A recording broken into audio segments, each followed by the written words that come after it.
Very good morning बच्चों, मैं प्रदीप आपका स्वागत करता हूं आपके अपने चैनल प्रदीप फिजिक्स प्लैनेट में। तो बच्चों हम लोगों ने लास्ट टाइम मतलब पहले लेक्चर को स्टार्ट कर दिया। पहला लेक्चर बच्चों है क्लास 12 का मूविंग चार्ज एंड मैग्नेटिज्म।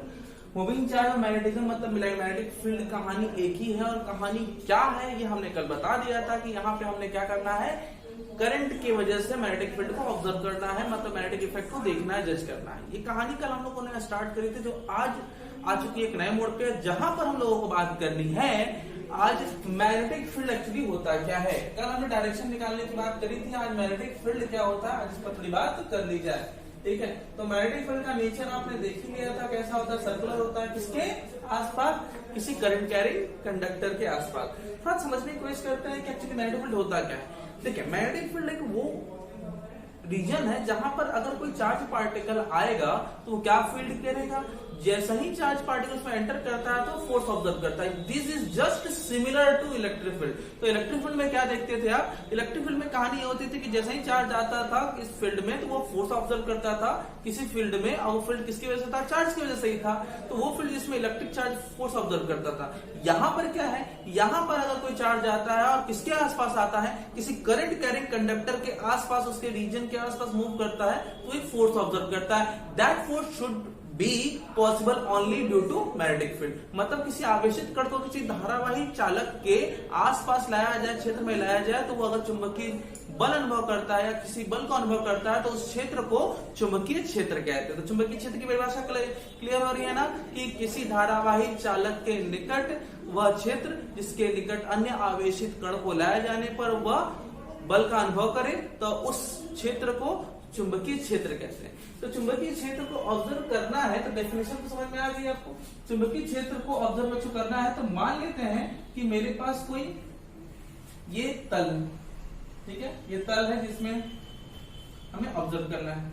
ठीक है, यहां पे बच्चों now just think about it, यहाँ पे एक आपका कंडक्टर है जिसमें करंट फ्लो कर रहा है। ठीक है, तो इसके आसपास सीधी सी बात है एक फील्ड क्रिएट हो जाता है, और जैसे ही आपका कोई चार्ज यहां पर आएगा तो वो फोर्स ऑब्जर्व करेगा। तो ये जो चार्ज आप लेकर के आए हो, अगर ये फोर्स ऑब्जर्व करता है, लेकिन ध्यान दीजिएगा ये चार्ज अगर आपका मोशन में होगा तभी ये चीजें ऑब्जर्व करने को मिलती है, अदरवाइज पॉसिबल नहीं हो पाती बच्चों। ठीक है, अब मान लीजिए जैसे ही आप इसके पास किसी चार्ज को लेकर के आते हो तो ये फोर्स ऑब्जर्व करने लगता है, और स्टैटिक मोड में होता है तो ऐसी कोई भी चीजें देखने को नहीं मिलती। इसका मतलब ये तो तय है कि यहाँ पे इलेक्ट्रिक फील्ड नहीं हो सकता, इसके मोशन की वजह से ये देखने को मिल रहा है, मतलब देयर इज समथिंग न्यू। ठीक है, क्योंकि हमने कंपास से चेक कर रखा हुआ है कि यहाँ पे फील्ड है, तो इसलिए यहाँ पे वो फील्ड एक्टिव कब होगा, जब चार्ज मूविंग होता है। तो यहीं पे हमने जब चार्ज को लेकर के आया, जब इसको मोशन में लाते हैं तो हमने देखा कि ये क्या ऑब्जर्व करता है, फोर्स। इसी कहानी को थोड़ा और क्लोज से समझने की कोशिश करते हैं। अगर हमने देखा कि अगर कोई चार्ज पार्टिकल क्यों किसी मैग्नेटिक फील्ड में अगर मूव करता है, मतलब कि किसी करंट कैरिंग कंडक्टर के आसपास मूव करता है, तो उस पर एक फोर्स लगता है, जिस फोर्स का डायरेक्शन उसके मोशन और फील्ड के प्लेन के परपेंडिकुलर होता है। मोशन और फील्ड के प्लेन के परपेंडिकुलर होता है, और इस फील्ड को जिसमें फोर्स लगता है, इस फील्ड को मैग्नेटिक फील्ड या चुंबकीय क्षेत्र कहा गया।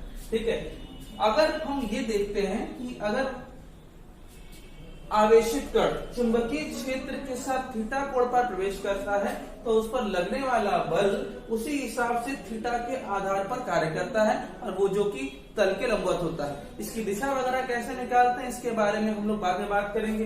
तो ये हमने देखा कि जो पार्टिकल है वो प्लेन पे जरूर मूव कर रहा है, लेकिन मूव करने की कोशिश, मतलब फोर्स जो ऑब्जर्व कर रहा है वो ऊपर की ओर कर रहा है, अर्थात आवेशित कण पर जो बल लगा, आवेशित कण पर जो बल लगा, आवेशित कण पर जो बल लगा वो हो जाएगा F प्रोपोर्शनल टू Q। हमने ये भी देखा कि Q की वैल्यू अगर अधिक है तो फोर्स भी अधिक हो रहा है। ठीक है, इवन हमने एक और चीज देखी, मैग्नेटिक फील्ड, मतलब करंट अगर ज्यादा है इसमें तो आसपास का इफेक्ट भी ज्यादा होगा, तो मैग्नेटिक फील्ड की वजह से भी हमने फोर्स पर ज्यादा इफेक्ट देखा। इवन एक चीज और देखी, एक चीज और क्या देखी, एक चीज और देखी हमने इनके बीच के एंगल, मतलब एंगल जितना ज्यादा होगा उतना बेस्ट फोर्स, मतलब अधिक फोर्स। और इवन लास्ट में हमने एक चीज और देखी, अब वो ये थी velocity is the most important thing. मतलब चार्ज पार्टिकल अगर मोशन में है तभी ये फोर्स ऑब्जर्व करने को मिलेगा। इवन अगर मैं इसको साथ में कंबाइन कर लूं, ठीक है, तो बच्चों इसको लिखा जा सकता है, इसको लिखा जा सकता है q v B sine theta, और इवन इसको और भी कुछ लिखा जा सकता है, दैट इज कांस्टेंट यहाँ पे बच्चों एक हो जाएगा वी बी साइन थीटा। तो यहाँ पर जो एफ का जो फॉर्मूला निकल के आ रहा है वो है F is equal to q v B sine theta. ठीक है, नाउ रिमेंबर दैट जब कोई चार्ज पार्टिकल किसी फील्ड में मूव करेगा, वो फील्ड कहाँ है, धारावाही चालक के आसपास। जब कोई चार्ज पार्टिकल किसी धारावाही चालक के आसपास मतलब क्षेत्र में मूव करता है और क्षेत्र के साथ थीटा कोण पर गति करता है तो उस पर बल लगता है, और यह लगने वाला बल दिए गए फैक्टर पर डिपेंड करता है। मतलब इन फैक्टरों की वजह से फोर्स की वैल्यू जो है अलग अलग हम देख रहे थे। इनको हमने जब कंबाइन किया तो हमें एक एक्सप्रेशन मिल जाता है, और वो एक्सप्रेशन क्या है, F is equal to q v B sine theta. इसको मैं और भी कुछ लिख सकता हूँ क्या, इसको मैं लिख सकता हूँ वेक्टर ऑफ एफ, क्योंकि चार्ज एक स्केलर क्वांटिटी है तो v क्रॉस b। क्रॉस क्यों लिख दिया बच्चों मैंने, तो मैं बता दूं कि साइन थीटा था, तो साइन थीटा जो कि बताता है कि हम इसको वेक्टर के फॉर्म में लिख सकते हैं। तो यहाँ पे v और b क्रॉस के फॉर्म में बताते हैं कि ये प्लेन की दिशा के द्वारा निरूपित होगा। अब वही जो बल होगा इस प्लेन के परपेंडिकुलर होगा, जो कि हमको इस डायग्राम में देखने को मिल जाता है। क्लियर बात। तो इस डायग्राम को थोड़ा सा और मैं एक्सप्लोर करूं, थोड़ा और समझाने की कोशिश करूं। ये तो आपने एक छोटा सा फैक्टर देखा, अगर मैं इसको समझाने की कोशिश करूं तो एक पेपर, ऐसा पेपर जो 3D में हो और उसके साथ एक हॉरिजॉन्टल पेपर। अगर कोई चार्ज पार्टिकल ये है और ये इस तरीके से मूव कर रहा है और ये मैग्नेटिक फील्ड इस तरीके से दिखाई जाए, तो इनके बीच में अगर कोण थीटा हो, एंगल थीटा हो, तो लगने वाला जो फोर्स होगा बच्चों वो इस प्लेन के परपेंडिकुलर कुछ इस तरीके से लगेगा। तो इस कॉन्सेप्ट को हमने जब ऑब्जर्व किया तो यहाँ पर force is equal to q v B sine theta लिख दिया। थोड़ा और आगे चलते हैं और यहां से अब हमको बी निकालने में थोड़ी सी आसानी हो जाएगी। आइए मैग्नेटिक फील्ड का अब फॉर्मूला निकालते हैं बच्चों। तो यहां से मैग्नेटिक फील्ड का जो फॉर्मूला निकल के आ रहा है वो हो जाएगा F is equal to q v B.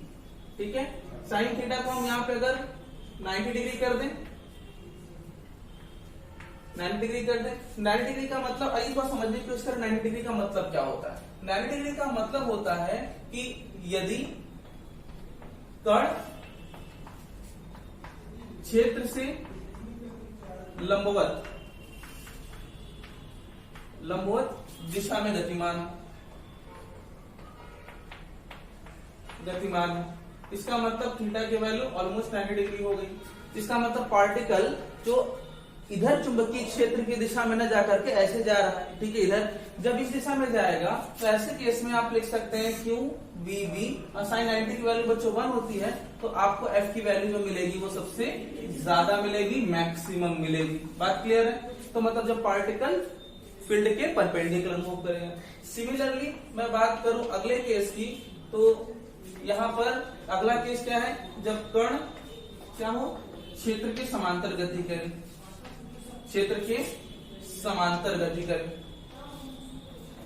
समांतर गति करे, तो ऐसे केस में थीटा की वैल्यू बच्चों क्या हो जाएगी, 180 डिग्री या 0 डिग्री ले सकते हैं। तो ये ब्रैकेट ले लीजिए। समांतर का मतलब क्या होता है कि जब पार्टिकल ऐसे ही चले जिस दिशा में चुंबकीय क्षेत्र है, ऐसे केस में क्या होगा, F is equal to q v B sine 0 degree और इसकी वैल्यू हो जाएगी 0। इसका मतलब कि अगर पार्टिकल इसी दिशा में चलेगा तो उस पर कोई फोर्स ऑब्जर्व नहीं होगा। इसमें भी कुछ केसेस हैं। तो चुंबकीय क्षेत्र को ऑब्जर्व करना है तो सबसे अच्छे से ऑब्जर्व कब कर सकते हैं, जब कण कैसे हो, लंबवत हो। तो आइए इसको थोड़ा सा और क्लोज लेकर के चलते हैं। ये तो केसेस हो गए बच्चों। अब चुंबकीय क्षेत्र की परिभाषा निकालेंगे।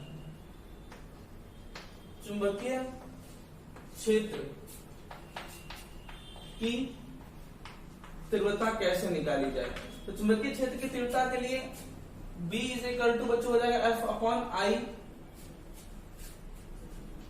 क्यू वी ऐसा लिखा जा सकता है, ठीक है। ये क्यू वी या वी क्यू लिखा जा सकता है। ये कैसे पॉसिबल है? तो B is equal to F upon Q V. क्यों? अगर ये इलेक्ट्रॉन हो या फिर कोई भी कण हो, v आपकी वेलोसिटी है और ये कब है? जहां पर कण जो है वो क्षेत्र के लंबवत गतिमान है, लंबवत गतिमान। ऐसे केस में बच्चों क्या किया जा सकता है कि हम एफ बी की वैल्यू निकालेंगे। जब भी हम बी की वैल्यू या बी का डेफिनेशन बनाने की कोशिश करते हैं तो बाकी सारी वैल्यूज को आप एक कर दीजिए जो आपके हाथों में है, ठीक है, उसको एक कर दीजिए। आपके हाथों में क्या है? वेलोसिटी आपके हाथों में और चार्ज की वैल्यू आपके हाथों में। तो ये चार्ज की वैल्यू एक्चुअली क्या है? मान लेते हैं कि चार्ज की वैल्यू 1 कूलम है, 1 यूनिट है। यदि v is equals to 1 metre per second, ठीक है, एंड मतलब तथा q is equal to 1 coulomb हो तो b इज इक्वल टू क्या हो जाएगा? f। क्या समझ में आया कि यदि एक कूलम आवेश को, यदि एक कूलम, जैसा कि बहुत बड़ा होता है हालांकि, यदि एक कूलम आवेश को 1 मीटर प्रति सेकंड के वेग से क्षेत्र के लंबवत गति कराया जाए, तब कण पर लगने वाला बल का परिमाण, कण पर लगने वाले बल का परिमाण उस चुंबकीय क्षेत्र की तीव्रता के समान होता है जिसमें कण गतिमान है। तो अगर कण पर लगने वाला बल पता चल जाता है तो वही चुंबकीय क्षेत्र के परिमाण के बराबर होगा। कब? यदि कण चुंबकीय क्षेत्र के लंबवत है। बात समझ आ रही है? मैग्नेटिक फील्ड की वैल्यू यहां से आप निकाल लेंगे। अब यहाँ पे बात आती है इसकी यूनिट की, तो आइए फटाफट से इसकी यूनिट निकाल लें। क्योंकि चुंबकीय क्षेत्र की एक निश्चित दिशा होती है। कैसी दिशा होती है? तो चुंबकीय क्षेत्र की दिशा एक्चुअली चुंबक के एक सिरे से दूसरे सिरे तक होती है। अब चुंबक का एक सिरा नॉर्थ पोल से शुरू होकर ये अगले सिरे साउथ पोल पर खत्म होती है, ठीक है। ये बात ध्यान में रखिएगा। तो यहाँ पर भी निर्धारित दिशा है, किस दिशा में, पूर्व में या पश्चिम में, किस दिशा में होगी, ये भी इसमें निर्धारित होता है। इसलिए एक सदिश राशि। इसका अगर हमें मात्रक निकालना होगा तो इसका मात्रक बच्चों हो जाएगा न्यूटन, इसका बच्चों हो जाएगा न्यूटन, और यहाँ पर मीटर प्रति सेकंड, इसका कूलम, मीटर प्रति सेकंड, और इसका बच्चों हो जाएगा कूलम। कूलम का क्या लिखते हो आप? कूलम का आप लिखते हो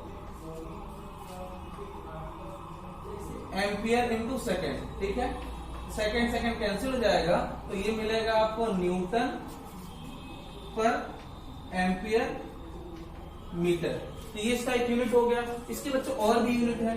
क्या? इसका एक यूनिट है बच्चों टेस्ला, ठीक, और इसकी और एक यूनिट है टेस्ला के अलावा, ठीक। टेस्ला के अलावा इसका यूनिट होता है मैक्सवेल पर सेंटीमीटर स्क्वायर, ठीक है। मैक्सवेल पर सेंटीमीटर स्क्वायर वो हम लोग बाद में देखेंगे। हम लोग एक और देखेंगे गॉस। ये गॉस जो है बच्चों, वो गॉस आपका CGS में होता है, वहीं टेस्ला जो है वो SI में होता है। SI सिस्टम एक मानक प्रणाली है, CGS सिस्टम इसकी छोटी प्रणाली। एक टेस्ला जो है वो 10 टू दी पावर -4, एक टेस्ला जो है वो 10 पावर 4 गॉस के इक्विवेलेंट होता है, क्योंकि गॉस जो है वो छोटा होता है ना बच्चों, इसीलिए माइनस मैंने नहीं लगाया। वहीं एक गॉस इज इक्वल टू लिखना होगा तो आप जरूर लिख सकते हैं 10 to the power -4 tesla. Okay fine. तो ये हो गया रिलेशनशिप किसके बीच में? टेस्ला और गॉस के बीच में। तो अब बात समझ आ रही है। थोड़ा सा हम इसको और लेकर के चलते हैं आगे और थोड़ा देखते हैं कि इसका डायमेंशन क्या होगा, बीमा क्या होगी, बीमा डायमेंशन। तो B is equal to dimension बच्चों निकालना होगा तो न्यूटन पर एम्पियर मीटर है ही, तो न्यूटन पर एम्पियर मीटर के लिए न्यूटन का लिखिएगा MLT-2 लिख दीजिएगा, और नीचे आप लिख दीजिए इधर एम्पियर का बच्चों A और मीटर का लिख दीजिए L। तो फाइनली ये हो जाएगा L कैंसिल हो जाएगा T-2 और A-1। ये आ गया डायमेंशन किसका? मैग्नेटिक फील्ड का। बात समझ में आ गई? ओके। तो बच्चों डायमेंशन के बाद अब हमको पढ़ना है लॉरेंज फोर्स। देखिए Lorentz force actually all about electric field और मैग्नेटिक फील्ड। जो भी चीजें आप करेंगे उसको अच्छे से देख लीजिएगा। जैसे मैग्नेटिक फील्ड क्या था और उसकी तीव्रता क्या है। कल तक हमने देखा था मैग्नेटिक फील्ड क्या होता है, आज हमने देखा क्या कि मैग्नेटिक फील्ड की तीव्रता कैसे ज्ञात करते। तो तीव्रता जो है वो अलग अलग जगहों पे अलग अलग होगी, जैसा कि आपने इलेक्ट्रिक फील्ड में पढ़ा था, वैद्युत क्षेत्र में पढ़ा था। जैसे दूरी अलग अलग होने पर आपके वैद्युत क्षेत्र का मान बदलता था, वैसे ही चुंबकीय क्षेत्र, मतलब दोनों एक दूसरे के जस्ट सिमिलर है, सेम है। यहाँ पर बच्चों आपने जो देखा, यहाँ पर आपने आवेशित कण पर देखा था, अब हम लोगों को देखना है आवेशित कण पर ही लगने वाले वैद्युत और चुंबकीय बल दोनों के बारे में। तो अगला टॉपिक होगा लॉरेंज फोर्स, वो हम लोग पढ़ेंगे अगले क्लास में। तब तक के लिए अपना ख्याल रखिए, खुश रहिए, जय हिंद।